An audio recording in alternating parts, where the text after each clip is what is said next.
Live.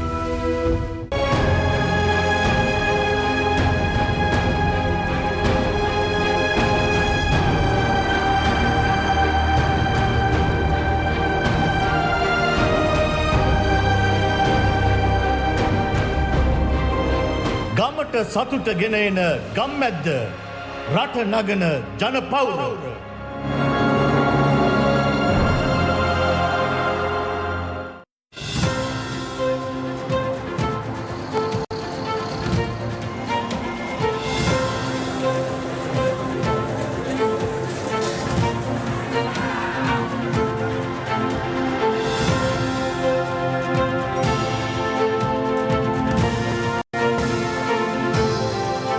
News First, Newsline with Faraz Shaukat Ali on TV1.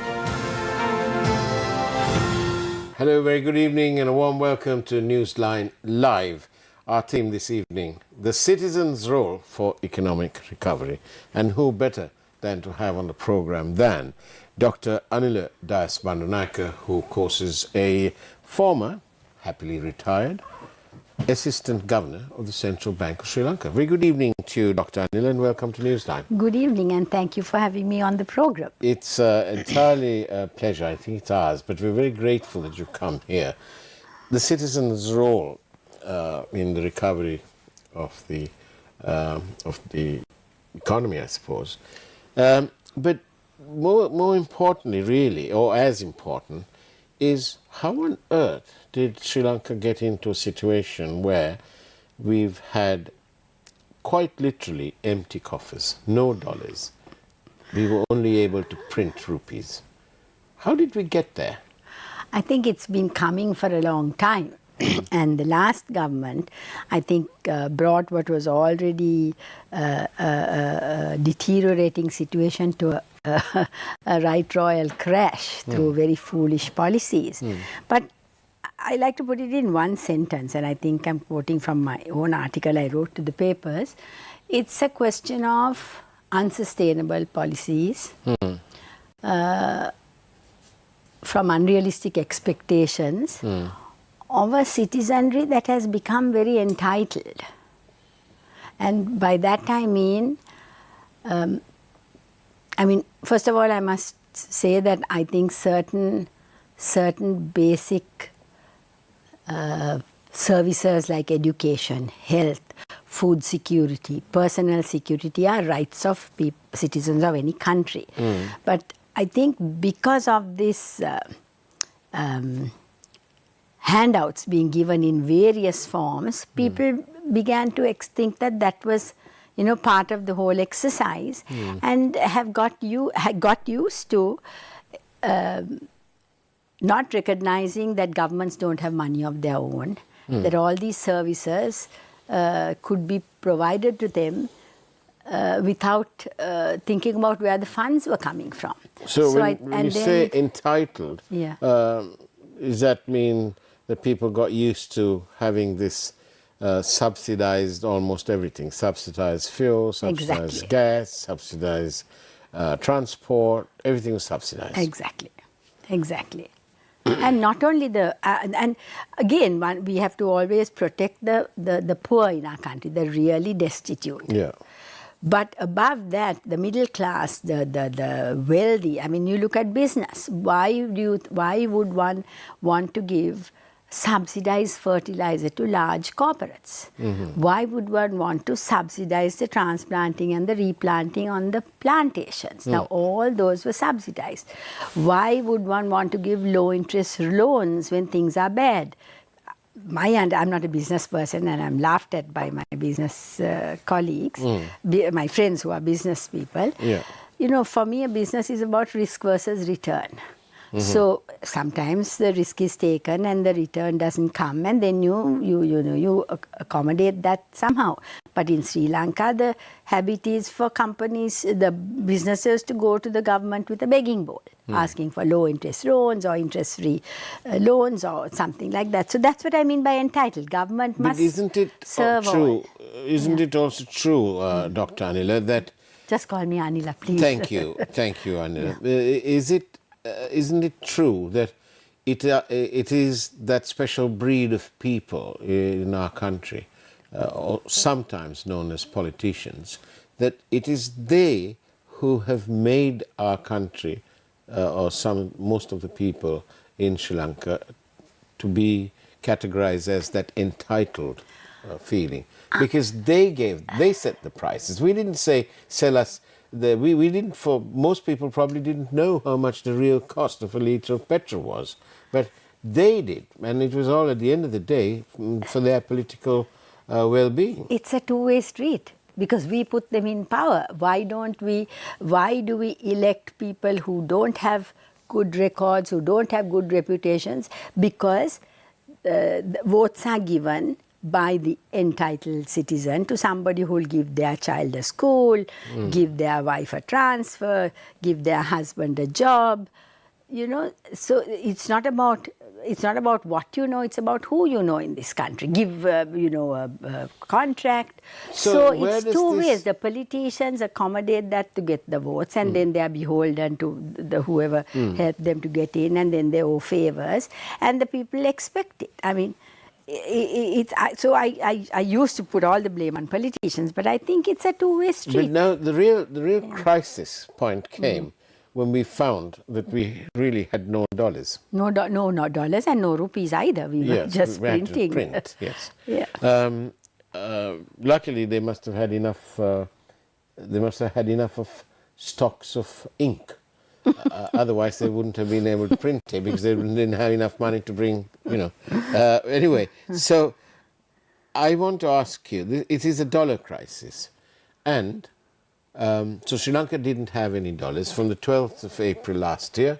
We supposedly bankrupt. We didn't pay any of our international debt. We didn't service. We didn't do anything. So, isn't it true to say, or am I being naive? But from that year, it's just over a year now. Yeah. Surely we must have got some of that money lying around at the central bank. Well, it's like this. The reserves. Usually in a country, you probably call it safe if you have 3 to 4 months of import cover of reserves. We went down to zero. Wow. And we went down to zero very foolishly. We should have gone in for debt restructuring much earlier because we couldn't afford to pay. How much earlier?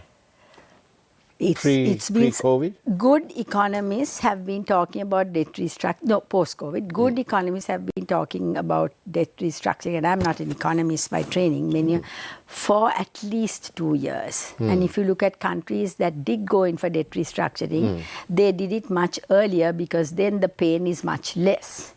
Right. And in fact, I got involved with a group of people who were trying to, they spoke to all the political parties as early as January of 2022, some of the smaller political parties, to tell the government, look, you need to do this. You cannot go on paying. We're going to have nothing left. But of course, it was left far too late. If you look at the newspaper articles from about at least 2 years ago, this issue has been coming up. But also, we had a dollar crisis, but we also had a rupee crisis in that. In the 2020 budget, the government it was the most asinine thing they could have done. They removed all these key taxes. As it is, people pay very few people pay taxes, and at very low rates. Now they've gone in the other direction. But I think that's a good thing. You had a situation where the withholding tax was removed and the pay tax was removed. Now, when you remove two critical taxes like that, you mess up the cash flow of the treasury. Because withholding and pay are collected every month. So, the government has to pay for, all the services they provide to the people, etc. And these taxes that come in regularly give you the cash flow. So, when you stop that, a lot of people who, the withholding tax is removed at the what's the word? At the point. Yeah. Yes. So they are not bothering to do tax because they're already paying. Yeah. So when you remove withholding tax, a lot of those people, elderly people who don't even have a tax file, are not going to, retirees who live on They're not going to finance. bother. They're not going to bother. So you lose that. You So lose the cash flow. is this And we pay the same. completely somebody somewhere being totally unaware of how these things are Yes, done? sheer ignorance. Sheer ignorance. You had a finance But yet we minister, have you had a governor, you had a secretary treasury. the central bank, we have the treasury, full of the creme de la creme of our. I'm not going to comment. Right. Okay. No, I know you can't There sort are of have a go at you. there are excellent economists in the central bank, but sometimes maybe their advice is not listened to, and because people. Well, think okay. they're What about better. this Yeah, then? yeah. In terms of dollars, Yeah. Oh, so to answer your question that you Yes. asked me. Yeah. So you were in a situation where we had nothing. We had Right. nothing. We could not. We all know there was no essential food, Yeah. no medicines. Still, the hospitals didn't even have cotton wool. As bad as that. And then, of course, no cooking gas, no fuel, and no electricity because no fuel. So in that situation, and then again the 200 rupees to the dollar nonsense, holding it fixed. All the migrant remittances came in through a Hawala system. They didn't go through the banking system. So you have a situation where the banks have no dollars to give you for anything. So now what has happened is little by little the situation has eased. And because we have been able to manage through, that the quota system was a very good and everybody's reduced on their fuel, we are now able to manage with less foreign exchange for the economy to keep going. Yeah. But in that process, we also have to now resurrect the livelihoods of the people because tourism was dead, etc. So now that is what is happening now.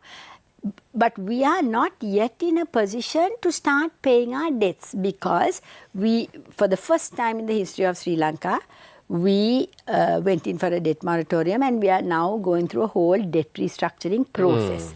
In that process, you have to get all the creditors to agree. You can't treat one creditor different from the other. So in that is a long process. So until that is decided upon and who's take what is the haircut, how is it going to be, there are so many issues now. Is the return on the investment going to be less? What is the new repayment period? All those have to be decided and decided equivalently. All have to agree. The bilaterals, the not the multilaterals, they get away scot free. I think they also should be in this. That's my opinion. Right. And the capital markets. So till that is decided, you can't start paying A, B, or C because nothing is decided. What's the new But my interest rate? point is that in so between, the money can collect till then. Is the money being collected now? Well, if you Because look we're not at paying. if you look at the reserves, every month the data come out, and the reserves have gone up to from nothing. I think it's gone up to about 1 or 2 billion, if I'm not mistaken. The central bank annual report had the end of December figures. So they are slowly building up. Right. But we are not in a stable position yet. On the surface, yes, we have the fuel, we have the gas. But we need about 6 billion a year. We will need. We were using. Who told me it was 500 million a month. The fuel alone was $600 million US a month, and then with the quotas and all, it went down to 300 million. But the revenue they were getting at that stage some months ago was like 150. I said, how do you manage? I spoke something. They looked at me with their eyes open. So you have to. And now the remittances are coming back through the banking system. Because exports are slowly picking up because the exchange rate it overshot. So we are getting there, but too soon yet till the debt restructuring is finalized to start the repayments. What about this business of looking after the most vulnerable? Yes. And there's a suggestion that they can have bank accounts and the money can go straight into the bank. And I suppose what is not being said is that by doing this, you're hopefully depoliticizing that part of it. We hope so. I was involved in, my goodness, 2002, 2004 in a similar exercise where there was a selection process it was, I'm a statistician, where we use the data, and in every Anila division you'd select according to a model, and then you did a pre-testing period where people in the village would say, yes, this person deserves, is not in the system, that person does not. It was piloted in Jaffna, where there had been no Samadhi. It worked very well. And then the decision was at that time, we were involved in the technical side, to pilot it in the south. And it was piloted, I remember at that time, exactly I think what they're trying to do now, similar, but now of course more sophisticated techniques will use 20 years later. And it was piloted in the south, and it was found that many less people would be getting the, what was it called then, Samudhi or Janasavi or whatever. And immediately the equivalent of the Samudhi workers went on strike. Because they knew their jobs were at stake, and those were very, political jobs. And that was the end of that. I won't tell you which president was there at that time. No. So that was the end of that. So then it was shelved. The Welfare Benefits Board became ineffective, and then it became a whole, as you say, a very politicized thing. Now I think that they've done another new model, and they're trying to do it on a proper basis. I don't know that much about it because I'm out of it, but hopefully it will be depoliticized. All right. I think it's now time to go for a break. So we're in conversation with Dr. Anila Dias Bandaranaike, retired happily, Assistant Governor of the Central Bank of Sri Lanka. We'll take a peek at this evening's headlines and then come right back to Dr. Anila. See you on the other side.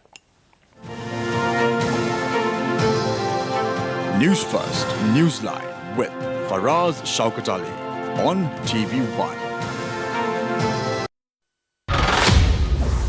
Supreme Mahanayaka of Sri Lanka Amarapura Mahanikaya, the most venerable Dodampahalav Chandrasiri Mahanayaka Thera, passes away. Dengue cases could spike during monsoon season. Over 400 dengue cases reported on Monday. Will Vadivel Suresh join the government?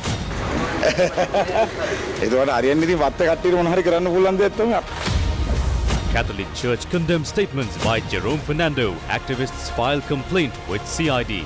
මීළඟ රාජපක්ෂ වරයාව රාජපක්ෂ ගෝත්‍රිකයාව ජනාධිපති කරන්නද කියන බරපතල සැකය අපිට මතුවලා තියෙනවා. Suspect remanded for links to the Gotabaya Rajapaksa assassination attempt in 2006, released after 15 years. SJB files legal action for compensation following Express Pearl disaster. Sri Lanka's Police Commission gets a new chairman.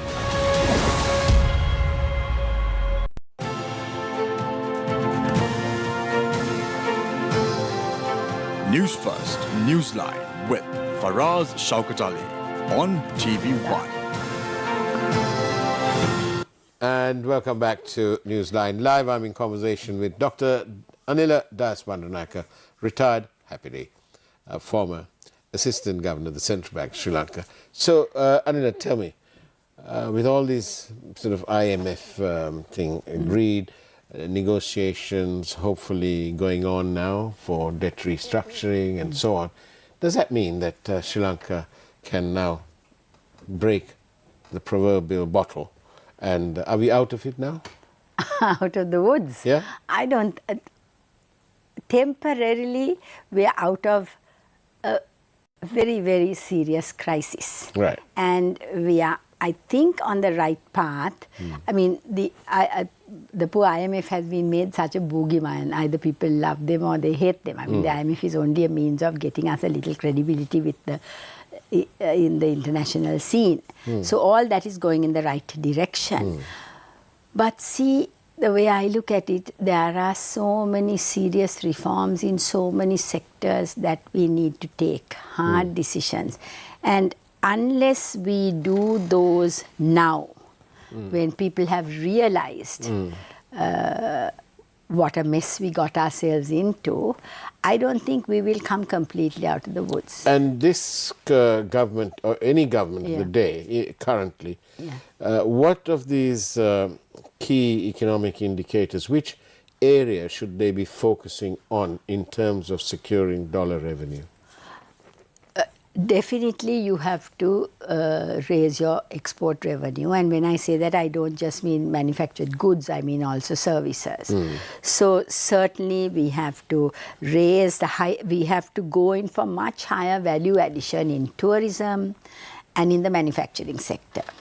And to do that, I don't think the government at any time should be focusing on specific sectors. It is not the government's job to micromanage people's economic decisions. In my view, it is the government's job to establish a stable situation and to improve the human and the physical infrastructure to create an enabling environment for exports to grow, whether it is tourism, whether it is factory industry. So when I say human infrastructure, I mean, the whole approval system in this country, the transportation system, the communication system, those have to be at a very high level. This giving tax holidays and low interest loans and all will only bring in short-term investors. You have to create a very stable environment, and I believe the government has to focus on that, and then let people take the decisions. We've seen a sort of return to some form of stability, and people are pointing to the management of like the fuel and so on. But what of the dollar? The exchange rate in the last few days has been more in our favor and so on. But is that because the dollar has been losing ground all over the world? Or is it something that we are doing? Well, it's a combination. It's something that we are doing. I think initially when the 200 was let go, which was really the most idiotic decision to keep it at 200, it overshot. That happens. It overshot the mark. So you now say it was idiotic because the bulk of the foreign remittances would have gone elsewhere? No, because we had completely overvalued the rupee by keeping it at 200. It's a question of demand and supply. If you keep it at 200, then you're encouraging unnecessary imports because it's so cheap, and you're discouraging the export revenue to come in, like the remittances. So it's it's a demand and supply balancing act. So the exchange rate is just a price of. It's a price like anything else. What do you think the dollar will end up at the end of the year? I'm not a clairvoyant. No, I was about to say that. But what do you think? I can give you a clue, though. I spoke to some large exporters, and most of them said that we think internally our people are saying that it'll be upwards of 350. By the end of the year, but it's now. They probably know more than I do. But I do remember a lot of people, when it was let go, people said it'll stabilize. At that time, it'll stabilize about 300. Then it went to 380. Now it's coming down. It's about 320 now, right? Around 320. Yeah, right. So it'll also depend on when we start our debt repayments. Once the debt restructuring is over and we have that burden coming back to us where we have to pay, then the demand for the dollars, you have to balance what the government needs to repay, etc., etc. So I think I honestly wouldn't have an answer to your question. No. The exporters may know best. What should we do? Should we sort of do that? Keep our fingers crossed. Keep our fingers crossed. Keep it crossed. That's all. Thank you for your questions, by the way. 0772 300 305 card coming up on the screen if Nameksha's around. Now then, what do you say to the farmers? They've taken a terrible hit. Then what do you say to the SMEs in the tourism sector? Bentota, Hikkadua, Nigambo, they're all a fraction of what they were. Everyone's struggling. And I'm told that because the moratorium's finished, the banks are now saying, cough up. From where? Okay. Cough up from where? There's two aspects. One is not only the farmers, SME sector, etc. I think it's a little known fact that 70% of employment in this country is in the hands of what in Sri Lanka we call the informal sector. And when I say informal sector, it will be any organization that does not pay EPF or does not come under the labor laws.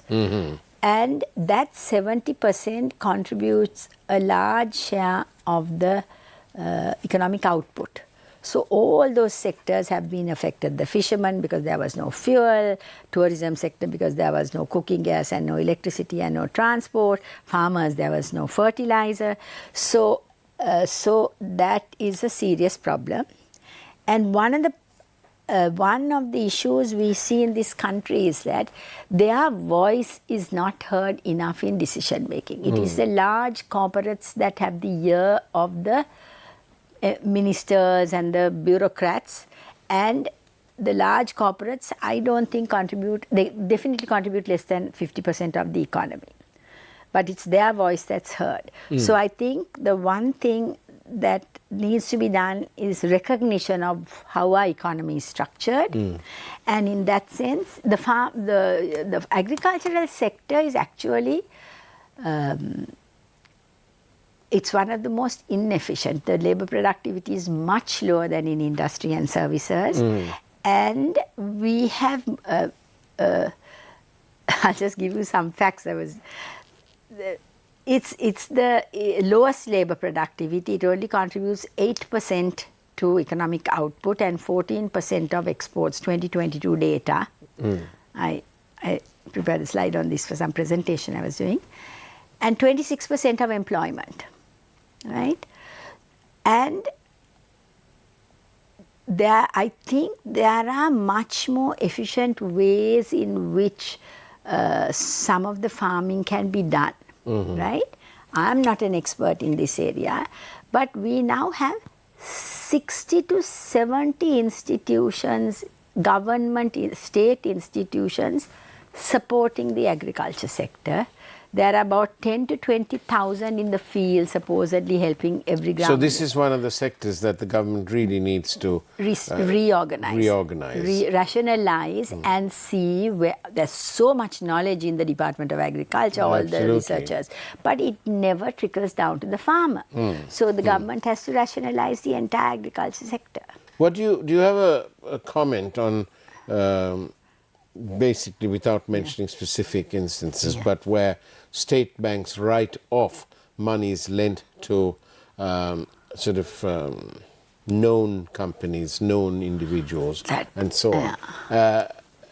And yet the common man, is sought after by the banks to pay their loans. I must say I'm not aware of whose loans. No, I'm not saying anything anyway, but I'm just telling you that happens. But, that again is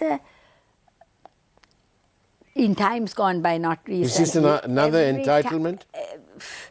In the sense that in times gone by, every farmer knew that if there was going to be an election and you voted, the government that said we are going to forgive your loans, that's where the vote yes, would go. so again, another form of subsidy or entitlement. So farmers, they took an economic decision, they didn't pay back their loans because they knew as soon as the new government comes in, the loans will be forgiven. So this kind of irrational behavior. And the other thing I wanted to say was that in the case of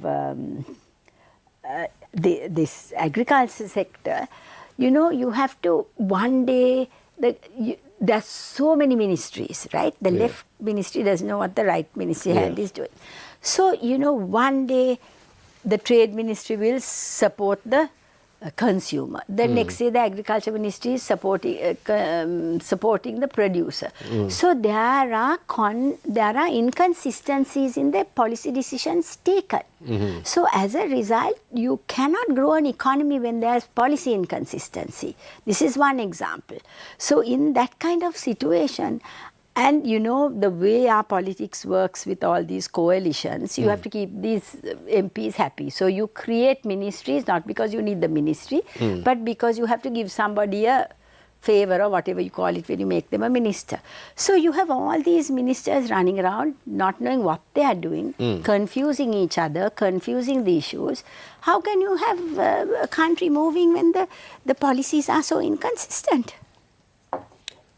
How do we, okay, thank you. This is a good idea. As a citizen, Sri Lanka, forget your central banking background and all that. That was a long time ago. Yes, indeed. What would you like? Next week, the IMF chiefs of mission in Sri Lanka arriving on this program, and it's your chance to ask the questions. What would you want me to ask them? I wouldn't want you to ask the IMF anything. Because IMF is there to help us, we must know what we want. Why should we go to the IMF to ask? You're asking about policies, right? Yes, yes. Yeah. Would you like to ask the IMF to answer the question, what are you guys doing to help us, the people, in terms of the frittering away of our monies, corruption? Should they get involved in that? You got a few seconds. Okay. I think we have to do it for ourselves. IMF is there to support us, but they can't be taking our decisions. Right. Corruption is one thing. The other thing is the labor market reforms, education reforms. All those have to... It's been marvellous, Dr. Anila Dias Bandaranaike, to have you on our programme. And that's the way it was. So it's now time for the Primetime News. Take care, have a great evening as much as you can, and God bless you all. Thank you for having me.